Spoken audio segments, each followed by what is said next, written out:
I'm on the phone with Seth Brown, the Maine Maritime Academy women's soccer coach. And, Coach, thanks for carving out time for us. I know you've got a very busy week. You're getting on a bus and heading to Georgia.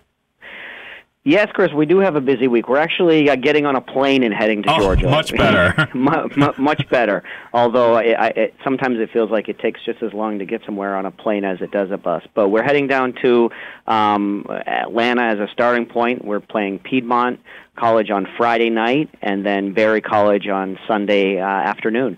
How did that come about? I mean, Castine to Georgia is a long way away. It certainly is. In the fall of 2013, Barry had reached out to us about coming to Castine 2014, which they did last year, and they came to our tournament, and we'd started planning a return trip down to Georgia. There's a little bit of connection. I used to run a club in Rome, Georgia, where Barry is located, so I'm very familiar with that community and that area, and we also wanted the opportunity to take the kids on an outer region trip, so it worked out really well.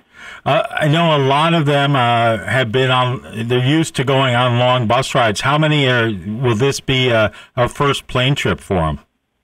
I think everybody has flown. Okay. Not everybody's been to Georgia. I mean, I have a number of players from out of state, so for some of them this will be their second flight in a few weeks.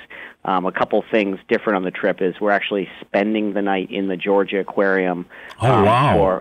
For a backstage tour, and the players actually get to camp out in the aquarium, so that's going to be very interesting. And then we're taking a number of the athletes into Southeastern Mills, which is a production facility in Rome, Georgia, so they get that experience and meeting with their corporate team as well. So we're turning into it's not just about playing, 2 games in Georgia. We've turned it into a very experiential learning opportunity for the athletes as well. Shelby O'Neill, who went to MDI, who I know very well, was saying how hot it was going to be down there. But the heat that we've had up here is really kind of comparable, especially with the humidity that we've had.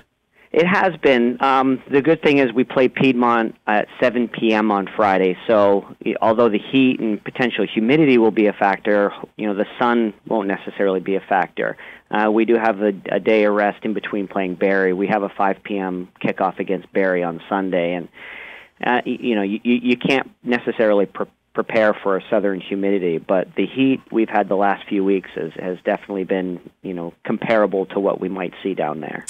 Give us a preview of the team here. I know you're 1-1 on the season, a victory over Gordon, and then a loss up to UMaine Fort Kent. Yeah, we're off to a good start. We're a small team. We're a young team, which are all positives. We've really worked hard the last 3 years to change the culture of the program into a winning culture, into a competitive culture, and the players have stepped up to that challenge. Gordon was a good victory for the program, especially to have 2 first-year players score both goals, get a game winner in overtime, and it was a nice start to the season.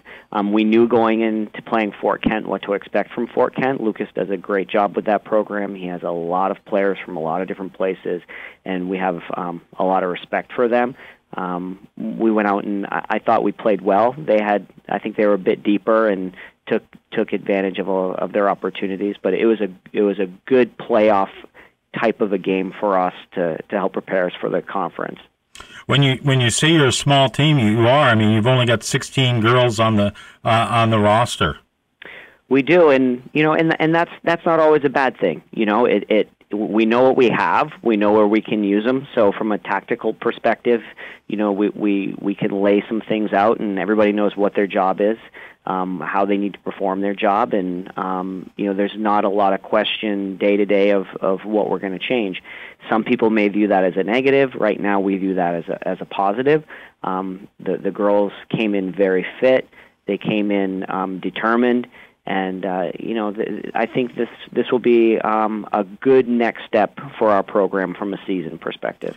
That's excellent. I mean, and a lot of Maine girls on the roster: Kelsey Hilton, Maggie McConkey, and then looking down, Ashley Knight, Alex Allen, Shelby O'Neill, who I mentioned, and Tori Cooper and Morgan Libby. Yeah, it's a really good mix of players from Maine and players from out of state. And again, having a player from Easton, having a player from Saco, we kind of have a number of different players from around Maine with different playing backgrounds. You know, it adds a nice mix to any team when you can have a combination of players from away and from home, and the pieces and the components that brings to your team. And you know, we're happy with the mix. We're happy with the makeup, and now we're just hoping that we can get some results out on the field. All right, Coach. Best of luck. Look forward to talking to you next Wednesday. Hear how the trip was. Love to hear how the aquarium overnight went, and best of luck this weekend. Well, absolutely, and everybody can find us on Facebook at Maine Maritime Women's Soccer, and we'll have pictures and updates, and you can always check Maine Maritime Athletics as well. So, Chris, we appreciate you supporting us and having us on the radio, and have a great weekend. You as well, Coach. Thanks. Thanks. Bye. Coach, thanks.